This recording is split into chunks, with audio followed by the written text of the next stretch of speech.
मित्रों, नमस्कार। Kota online classes में आपका स्वागत है। साथियों, आज हम यहाँ पर बात करेंगे। देखो, आदिकाल में मैंने आप लोगों को यहाँ पर रासो साहित्य, रास साहित्य, सिद्ध साहित्य और नाथ साहित्य मैंने कंप्लीट कर दिया है। साथियों, इसके अलावा आदिकाल में और भी रचनाएं लिखी गई। तो इन रचनाओं में इनके अतिरिक्त जो रचनाएं रही वो स्वच्छंद स्वतंत्र लिखी गई रचनाएं थी।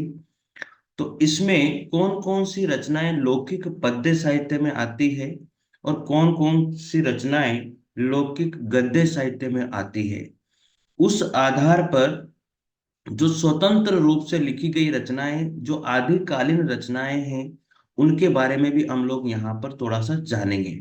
मित्रों, ये नोट्स में जो आपको पढ़ा रहा हूँ ये बिल्कुल क्रम से चल रहे हैं, एक के बाद एक के बाद एक के बाद। तो साथियों, आप जैसे जैसे क्लासेस बढ़ती जाए वैसे वैसे आप इनको नोट्स को कंटिन्यू उतारते जाइए। आपको पीडीएफ जो है मेरे टेलीग्राम चैनल पर मिल जाएगी। जैसे जैसे टॉपिक खत्म होगा वैसे पीडीएफ में सेंड कर दूंगा। दूसरी बात, मैं साथियों आपको ये बता दूं, इसकी जो है प्लेलिस्ट भी बनी हुई है, हैंड रिटन नोट्स इस नाम से प्लेलिस्ट है। वहां पर जाइए, आपको वहां पर भी क्रम से इसके टॉपिक मिल जाएंगे। अब बात रही साथियों यहाँ पर, क्या सर ये परिपूर्ण है? ये मैं आपको दावा करता हूं मित्रों, ये नोट्स मैंने खुद ने पढ़े थे और एक भी क्वेश्चन इनसे बाहर नहीं गया था। अगर बाहर जाता है और आप कहीं से पढ़ते हो तो साथियों इसमें आप ये ऐड कर लीजिए। थोड़ा जिस तरह से मैंने यहाँ पर थोड़ा चौड़ा चौड़ा लिखा हुआ है, गैप देके लिखा हुआ है, इस तरह से आप भी लिखिए ताकि कोई भी चीज ऐड करने के लिए आपको अच्छा रहेगा। मित्रों, कोई बात नहीं है, बहुत सारे स्टूडेंट के कमेंट मेरे पास आए हैं। ये तो हो, वो सारी चीजें भी हुई, सारी बातें भी हुई, किन्होंने गलत कमेंट भी किए हैं, करने दो, मुझे कोई इससे फर्क नहीं पड़ता। देखो, इससे कोई मुझे फर्क नहीं पड़ता। मुझे पता है मैं अच्छा काम कर रहा हूँ और अच्छा काम करता रहूंगा। मित्रों, बहुत सारे स्टूडेंट ऐसे हैं जो बेचारे अब मतलब ये मान के चले मेरे ही भरोसे हैं।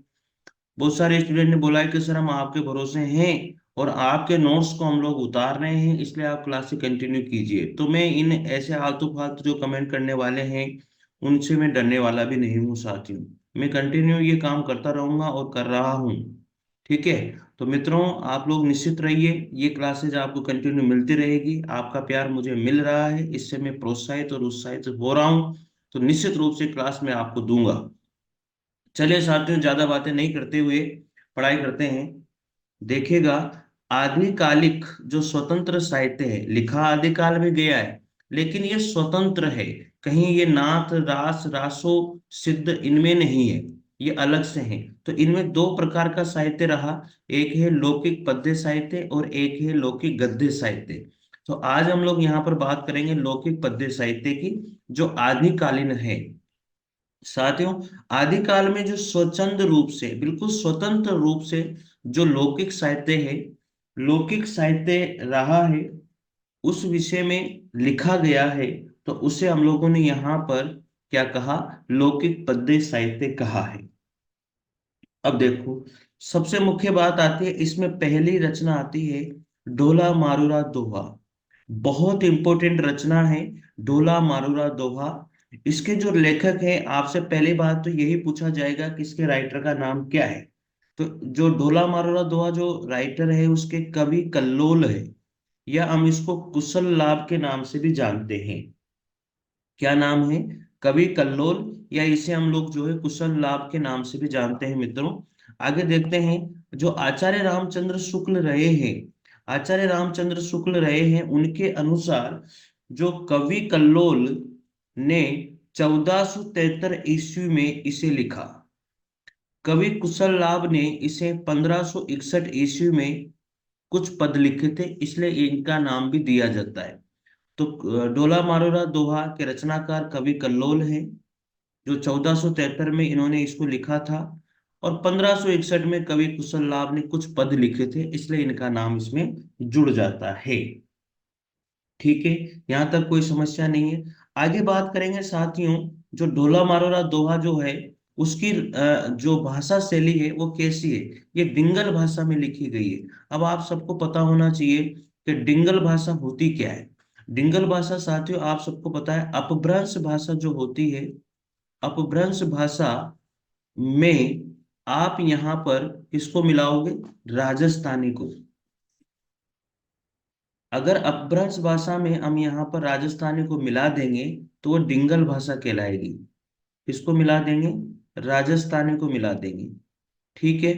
तो साथियों वो डिंगल भाषा कहलाती है। अगर अपभ्रंश भाषा में ब्रज भाषा को मिला दिया जाए तो वो फिर पिंगल कहलाती है, याद हो जाएगा। आगे, संपादन इसका किसने किया, किसका, ढोला मारवाड़ दोहा का संपादन किसने किया। 1934 में नागरी प्रचारणी सभा काशी के द्वारा इसका संपादन किया गया है। इसमें किस किस का योगदान रहा, राम सिंह का, सूर्यकिरण पारिक का और नरोत्तम स्वामी का। किस किस का योगदान है, राम सिंह, सूर्यकिरण पारिक और नरोत्तम स्वामी का इसमें बहुत योगदान रहा है।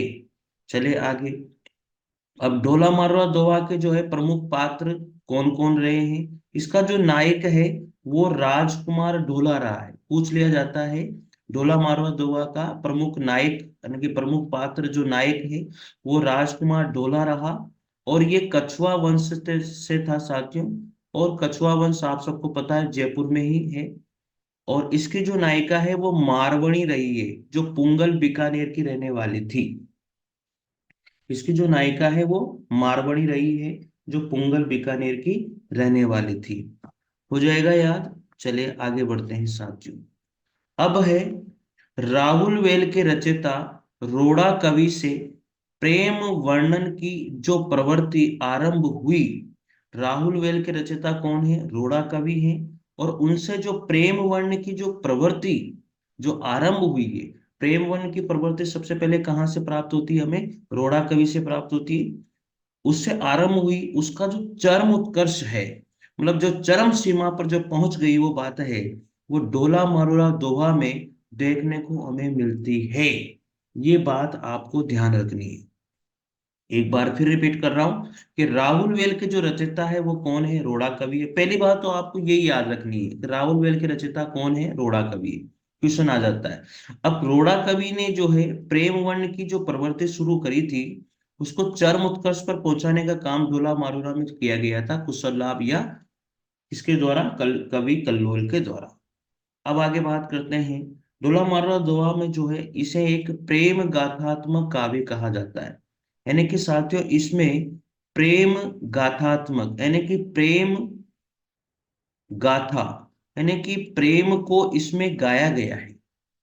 प्रेम गाथात्मक काव्य है ये, ठीक है। अगला पॉइंट आता है, मूल रूप से दोहों में लिखा गया है। इसे मूल रूप से किसमें लिखा गया है, दोहा शैली में। और जो श्रृंगार रस से परिपूर्ण है। अब जब साथियों आपको पता है प्रेम रूप से गाथात्मक है, जब प्रेम इसमें आ गया तो श्रृंगार रस आना ही आना है।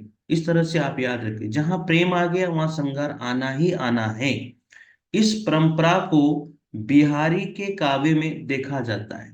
ये जो परंपरा इसमें लिखी है प्रेम गाथात्मक, इसे बिहारी के काव्य में हम लोग थोड़ा सा देखते हैं मित्रों, ठीक है। मेरे हिसाब से यहां तक की बात आपको समझ में आ गई होगी। अब देखो इसमें और भी थोड़ी सी चीज मैं आपको ये बता दूं कि इसमें मारवाड़ी के संयोग और वियोग श्रृंगार में भाव पक्ष की प्रधानता रही है। राजस्थान के बीकानेर क्षेत्र में ये रचना अत्यंत लोकप्रिय है। डोला मारवाड़ा दोहा जो है ये सबसे ज्यादा लोकप्रिय बीकानेर में रही है। और बीकानेर कहाँ है, राजस्थान में है। सबसे ज्यादा लोकप्रिय रही है साथियों।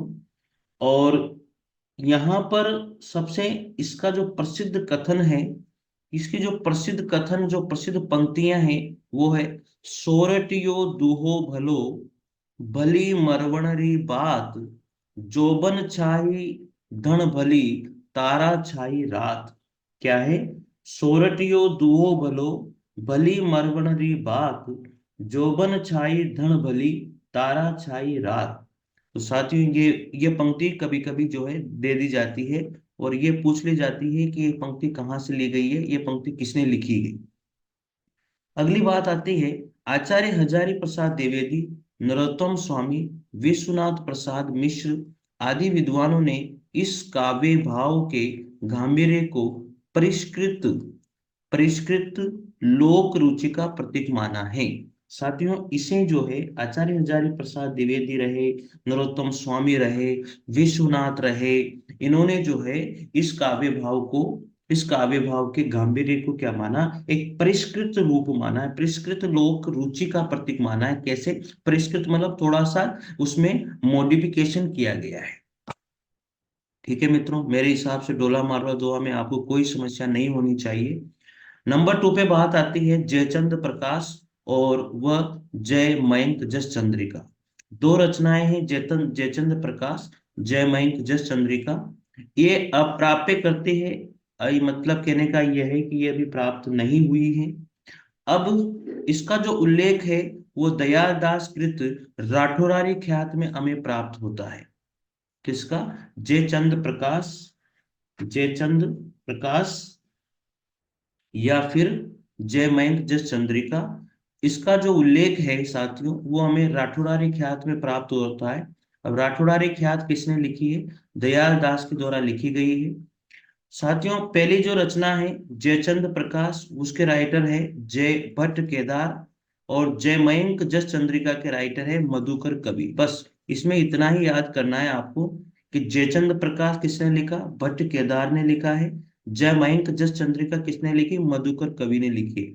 जे देखो यहाँ पर जयचंद प्रकाश तो भट्ट केदार, जय मयंक जस चंद्रिका, मयंक आ रहा है तो मधुकर कवि कर देना। तो यहाँ पर थोड़ा म से म मिलाकर के साउंड को आप लोग याद रख सकते हो। याद रखिए, जयचंद प्रकाश किसकी रचना है? भट्ट केदार की। जय मयंक जस चंद्रिका किसकी है? मधुकर कवि की। दोनों में कन्नौज नरेश जयचंद के जीवन का वर्णन मिलता है। दोनों में ही कन्नौज नरेश जयचंद के ही जीवन का वर्णन हमें यहाँ पर प्राप्त होता है। ठीक है, और ये दोनों ग्रंथ जो है साथियों बीकानेर के राज पुस्तक भंडार में सुरक्षित हैं आज भी। अगली रचना है साथियों यहाँ पर वसंत विलास। कौन सी रचना है? वसंत विलास। इसके जो राइटर है अभी तक भी हमें कोई इस राइटर का पता नहीं चला है। इसमें थोड़ी सी बातें आप लोगों को ध्यान रख लेनी है वसंत विलास में। ये जो रचना है वो सर्वप्रथम 1952 में हाजी मोहम्मद स्मारक ग्रंथ में प्रकाशित हुई थी। कौन सी में? 1952 में ये जो रचना है वसंत विलास हाजी मोहम्मद स्मारक ग्रंथ था उसमें प्रकाशित की गई थी। दूसरी बात है श्री केशवलाल हर्षाद राय ध्रुव इसके प्रथम संपादक माने जाते हैं, लेकिन लिखी किसने है ये आज तक पता नहीं है। तो श्री केशवलाल और हर्षद राय ध्रुव इसके प्रथम संपादक माने जाते हैं। ये इतनी सी बात आप लोग थोड़ा सा ध्यान रख लेना। माता प्रसाद गुप्त ने इसका जो रचना काल माना है साथियों वो 13वीं शताब्दी माना है। जो माता प्रसाद गुप्त हुए, माता प्रसाद, जो माता प्रसाद गुप्त है, इन्होंने इसका जो रचना काल माना है वो 13वीं शताब्दी, रचना काल जो माना है वो इन्होंने 13वीं शताब्दी माना है। थोड़ा सा ये याद रख लीजिएगा। दूसरी बात ये है कि वसंत विलास रचना ने राहुल वेल की श्रृंगार भावना को चरम सीमा पर पहुंचाने का कार्य किया था। जो वसंत विलास रचना है, जो राहुल वेल है, राहुल वेल, ये राहुल वेल जो रचना है साथियों इसको चरम सीमा पर पहुंचाने का कार्य, इसकी जो श्रृंगार भावना है उसको चरम सीमा पर पहुंचाने का कार्य जो किया वो वसंत विलास के द्वारा ही किया गया था। ठीक है, तो ये थोड़ा सा आप याद रखना। और जो डॉक्टर माता प्रसाद गुप्त है इसके बारे में आप थोड़ा सा पढ़ लीजिए। क्या है? यह एक अत्यधिक सरस साहित्यिक रचना है और आधुनिक आर्य भाषा साहित्य के आदिकाल के इतिहास में बेजोड़ है। देखो ये ऐसे की ऐसी लाइन उठ के आ जाती है। यह एक अत्यधिक, किसके बारे में कहा गया है? वसंत विलास के बारे में कहा गया है। यह एक अत्यधिक सरस साहित्यिक रचना है और आधुनिक आर्य भाषा साहित्य के आदिकाल के इतिहास में बेजोड़ है मित्रों। तो ये लाइन आपको थोड़ा सा याद रखना है। एक तो अत्यधिक सरस साहित्य रचना मानी गई है और आधुनिक आर्य भाषा साहित्य के आदिकाल के इतिहास में इसे बेजोड़ माना गया है।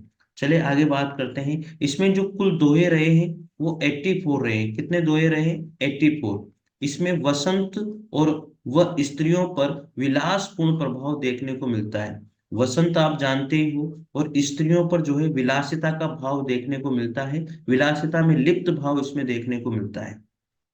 ठीक है, आगे देखिए अब। वसंत विलास रचना ने राहुल वेल की श्रृंगार भावना को चरम सीमा पर पहुंचाने का कार्य किया। ये मैंने आपको बताया था कि वसंत विलास जो रचना है उसने राहुल वेल की जो श्रृंगार भावना रही है उसे चरम सीमा पर कार्य पहुंचाने का किया था। किसने?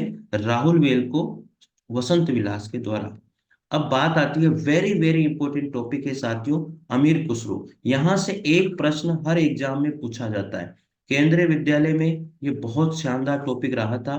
तो ये फर्स्ट ग्रेड हो चाहे सेकंड ग्रेड हो, चाहे साथियों पीजीटी टीजीटी हो, किसी का भी पीजीटी और टीजीटी हो, किसी का भी साथियों डीएसएसबी और केंद्रीय विद्यालय केवीएस का हो, किसी का भी हो, अमीर खुसरो के बारे में बहुत कुछ पूछा जाता है।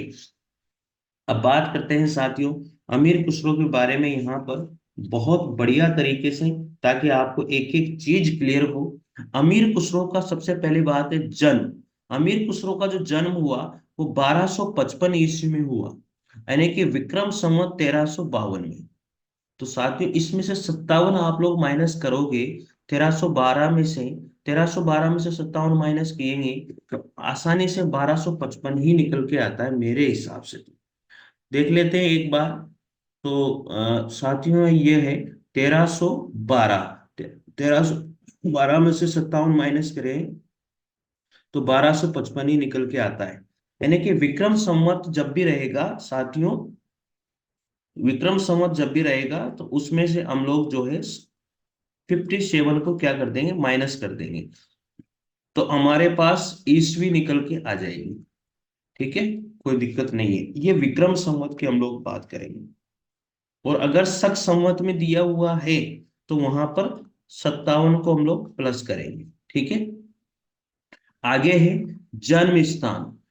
एंटा जिला और गांव है पटियाली। यानी कि जो अमीर खुसरो थे उनको, उनका जन्म जिला था एटा और गांव था पटियाली, याद हो जाएगा। इनकी जो मृत्यु हुई है साथियों वो 1381 विक्रम संवत में हुई, अर्थात 1324 ईस्वी में इनकी मृत्यु हुई थी। ये सबसे ज्यादा पूछा जाता है कि इनका मूल नाम क्या है, अब्दुल हसन या अब्बुल हसन, दोनों नामों से इसको जाना जाता है। अब्दुल हसन या अब्बुल हसन दोनों नामों से जानते हैं। इनको उपाधियां क्या क्या दी गई है साथियों, तो इनकी जो उपाधियां हैं वो है खुसरो सुकन। क्या नाम है इनकी जो उपाधि है, वो खुसरो सुकन, यानी कि 12 वर्ष के अल्प आयु में ख्वाजा इज्जुद्दीन ने ये उपाधि इनको दी थी। किसने दी थी? ख्वाजा इज्जुद्दीन के द्वारा ये उपाधि इनको दी गई थी। ठीक है, खुसरो सुकन। मित्रों, आपके चाहे फर्स्ट ग्रेड हो, सेकंड ग्रेड हो, डीएसएस में पीजीटी टीजीटी हो, केंद्रीय विद्यालय में पीजीटी टीजीटी हो, यूपी की पीजीटी टीजीटी हो, अरे कहीं भी कोई सा भी एग्जाम दे रहे हो ना किसी भी स्टेट में, और वहां पर हिंदी साहित्य का इतिहास आता है, तो मित्रों मैं गारंटी दे रहा हूं इससे बाहर नहीं जाएगा। प्लीज आप पढ़िए। ठीक है, देखिए आगे उपनाम। अब अमीर खुसरो के उपनाम क्या क्या है? अमीर खुसरो को तोताए हिंद भी कहते हैं, अर्थात हिंदुस्तान के तूती इसको कहा जाता है। तुर्की हल्ला भी इनको कहा जाता है, तुर्की अल्लाह। ठीक है, इनके जो गुरु थे, इनके गुरु का नाम था निजामुद्दीन औलिया। अमीर खुसरो के गुरु का नाम क्या था? निजामुद्दीन औलिया। उपनाम निजामुद्दीन औलिया। इनके जो उपनाम थे तोताए हिंद, हिंदुस्तान की तूती, तुर्की अला। ठीक है, अब इनके गुरु थे निजामुद्दीन औलिया। अमीर खुसरो की जो प्रमुख रचनाएं रही है मित्रों, एक तो है खालिक बारी, पहेलियां, मुकरियां, गजल, दो सूखने, नूह सिपहर, और अगला है नजरान ये हिंद, और अगला है हाल ये कन्हैया। ठीक है मित्रों, मैं आप लोगों को थोड़ा सा सजेस्ट ये करूंगा कि पहले आप इन नोट्स को पढ़िए, पहले इन नोट्स को आप अपने रजिस्टर में उतारिए, फिर रिवाइज कीजिए, याद कीजिए, उसके बाद में जो मैंने आपको डाली हुई है एक और क्लासेस ऑब्जेक्टिव क्वेश्चन वाली, फिर उनको पढ़िए। साथियों मैं गारंटी दे रहा हूं मजा आ जाएगा आपको यार। और प्लीज एक कमेंट जरूर कर दीजिए कि आपको ये मेरी जो मेहनत है, जो नोट्स मैं आप लोगों को पढ़ा रहा हूँ साथियों, कैसे आपको लग रहे हैं। प्लीज एक कमेंट जरूर कीजिएगा, ताकि मुझे भी जो है ना ऐसा एहसास हो कि मैं स्टूडेंट तक पहुंच पा रहा हूँ, स्टूडेंट मेरी बात को समझ पा रहा है, ये नोट्स उन्हें अच्छे लग रहे हैं या नहीं। साथियों एक तो मैं मेहनत करूं और वो चीजें समझ में नहीं आ रही हो, या नोट्स ही नहीं पढ़ रहे हो, तो फिर मेरी ये मेहनत भी क्या है, बेकार है फिर। ठीक है ना, आप लोगों के लिए मेहनत। प्लीज, और वीडियो आपको मिले तो यार शेयर जरूर कीजिएगा, आपस में एक दूसरे को शेयर करना ना भूलिएगा साथियों, ये आप लोगों से थोड़ी सी रिक्वेस्ट है। ठीक है, चलिए प्रमुख रचनाएं हैं खालिक बारी, पहेलियां, मुकुरियां, गजल, दो सूखनी, नूह सिपर, नजराने हिंद और हाल ये कन्हैया। ठीक है, अगले, खड़ी बोली में काव्य रचना करने वाले प्रथम कवि किसको माना जाता है? अमीर खुसरो को माना जाता है। खड़ी बोली में काव्य रचना करने वाला पहला कवि कौन है? अमीर खुसरो है। अगली बात है, इन्होंने दिल्ली पर गुलाम, खिलजी, तुगलक वंशों का शासन देखा। तो ऐसे राइटर जिन्होंने तीन शासन देखे थे दिल्ली पर, वो कौन थे? अमीर खुसरो। कौन कौन से शासन देखे? गुलाम वंश, खिलजी वंश और तुगलक वंश। और खड़ी बोली में पहली बार रचना करने वाले, खड़ी बोली में पहली बार काव्य रचना करने वाले पहले जो कवि माने जाते हैं वो है अमीर खुसरो। कौन है साथियों? वो है अमीर खुसरो। ठीक है, याद रख लेना भैया। आगे, अब अगली बात आती है, सितार और तबले का आविष्कारक भी जो है अमीर खुसरो को ही माना जाता है। सबसे पहले सितार और तबले का जो आविष्कार किया वो भी अमीर खुसरो के द्वारा ही किया गया था मित्रों। किसके द्वारा किया गया था? अमीर खुसरो के द्वारा ही किया गया था। चलिए आगे बात करते हैं। अब है खालिक बारी रचना एक शब्दकोश है। खालिक बारी क्या है? एक रचना जो है वो शब्दकोश है, जिसमें तुर्की, अरबी, पारसी, हिंदी भाषा पर्यायवाची शब्दों के शामिल किया गया है। ये रचना गयासुद्दीन तुगलक के पुत्र को भाषा ज्ञान के उद्देश्य से लिखी गई थी। गयासुद्दीन का जो तुगलक का जो पुत्र था, उसको भाषा ज्ञान देने के लिए इस रचना को लिखा गया था। ठीक है, और अमीर खुसरो को एक बात और, कव्वाली का जनक भी माना जाता है। अमीर खुसरो को कव्वाली का जनक भी माना जाता है मित्रों। आगे है, नूह सिपर रचना में भारतीय बोलियों के विस्तार का वर्णन मिलता है। ये जो नूह सिपर रचना जो अमीर खुसरो की रही है, उसमें क्या है? सबसे पहली बात कि भारतीय बोलियों को उसमें विस्तार से बताया गया है। चलिए आगे बात करते हैं। अब अमीर खुसरो बहुत बड़ा टॉपिक है भैया। अब है, अमीर खुसरो को हिंदू इस्लामी समन्वित संस्कृति का प्रथम प्रतिनिधि कवि माना जाता है। ये याद रखना यार, हिंदू इस्लामी समन्वित संस्कृति का एक प्रतिनिधि कवि अमीर खुसरो को हम लोग मानते हैं। आगे है, ब्रज और अवधि को मिलाकर काव्य रचना करने का जो आरंभ किया था, काव्य रचना करने की जो बात आती है ब्रज और अवधि को मिलाकर के, वो सबसे पहले आरंभ भी अमीर खुसरो के द्वारा ही किया गया था। तो ब्रज और अवधि को भी मिलाकर के उन्होंने काव्य रचना शुरू करी। डॉक्टर राम कुमार वर्मा ने इनको अवधि का प्रथम कवि कहा है। तो अवधि का प्रथम कवि किसके द्वारा कहा गया? डॉक्टर राम कुमार वर्मा के द्वारा। किसको कहा गया? अमीर खुसरो को कहा गया है। हो जाएगा यार। आगे पढ़िए। सर्वाधिक प्रसिद्धि पहेलियों के कारण इनको मिली है। जो अमीर खुसरो को सर्वाधिक प्रसिद्धि मिली वो मिली है पहेलियों के कारण। किसके कारण मिली है? पहेलियों। पहेलियों के कारण इनको सर्वाधिक प्रसिद्धि मिली है। आगे, ये आदिकाल में मनोरंजक पूर्ण साहित्य लिखने वाले प्रमुख कवि माने जाते हैं। सबसे मेन बात है कि आदिकाल में इन्होंने एक मनोरंजक पूर्ण साहित्य लिखा। कौन सा साहित्य? मनोरंजक। मनोरंजक पूर्ण साहित्य इनके द्वारा लिखा गया। ये पहले कवि माने गए, इस वजह से भी इनको प्रसिद्धि प्राप्त हुई है। ठीक है भैया, तो ये बातें आप लोग याद रख लीजिएगा, मेरे हिसाब से अच्छी बातें हैं।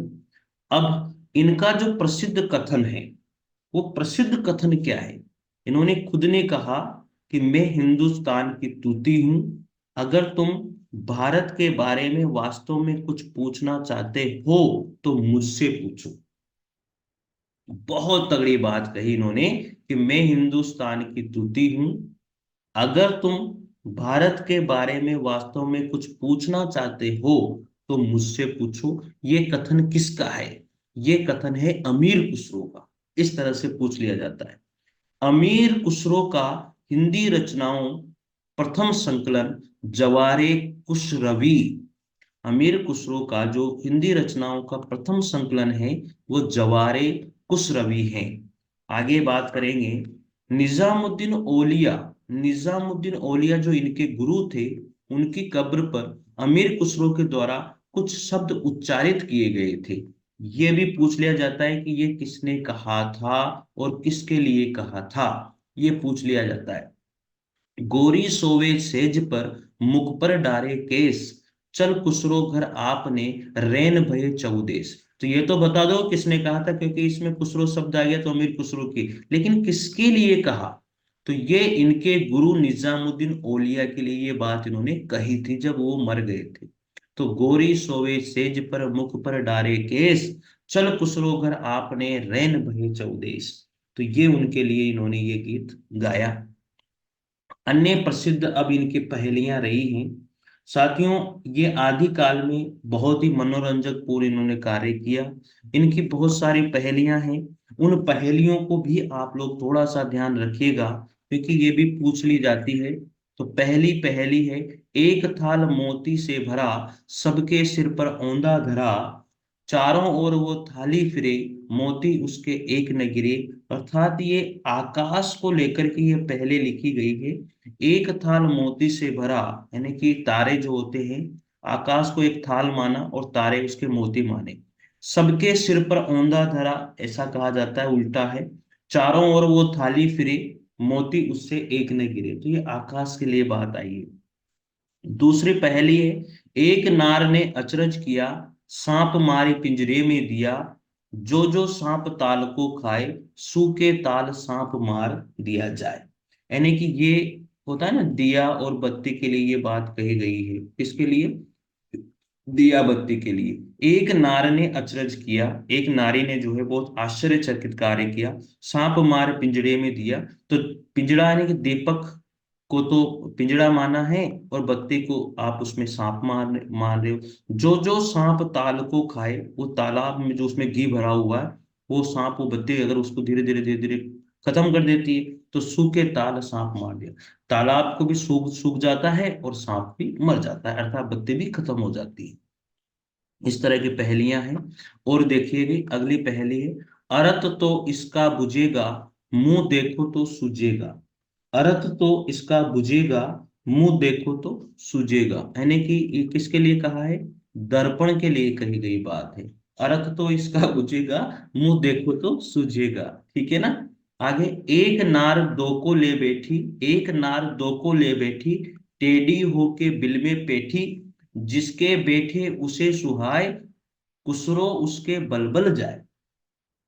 यानी पायजामा की बात की जा रही है। जो पायजामा होता है ना आपका, पायजामा जिसको आप पहनते हो, तो एक नार दो को ले बैठी, यानी कि दो पैर उसमें चाहते हैं ना। टेढ़ी होके बिल में बैठी, जिसके बैठे उसे सुहाए, जो उसको ही सुहाएगी, खुसरो उसके बलबल जाए। ठीक है, आगे बात करते हैं। तरवर से एक तीरिया, उतरी उसके बहुत रिजाए। तरवर से एक तीरिया, उतरी उसको बहुत रिजाए, बाप का उसने नाम जो पूछा, आधा नाम बताए।